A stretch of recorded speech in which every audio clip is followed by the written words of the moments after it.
ভাইজান আপনার নাম কি? আমার শেখ মোহাম্মদ আলী।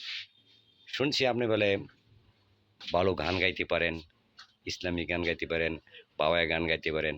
তো দর্শকটি গান শোনান। জি, গান আমি গাই, কিন্তু আসলে গান তো মনের খোরাক। হুম, মানুষ অনেক রকম সমালোচনা করে আর কি, তারপর আমি গাই। তো বলেন। মনরে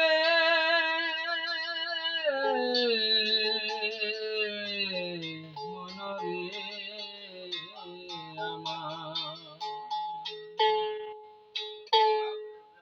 মাংস ফিরিয়ে থুয়া খাই বছর বরিয়া, মাংস ফিরিয়ে থুয়া খাই বছর বরিয়া, টুকটা গুস্তে লাইগা কান্দে করি ফুলাপন, গুন্দিয়া কাটাইলি রে মন চিরকাল, গুন্দিয়া কাটাইলি রে মন, গুন্দিয়া কাটাইলি চিরকাল।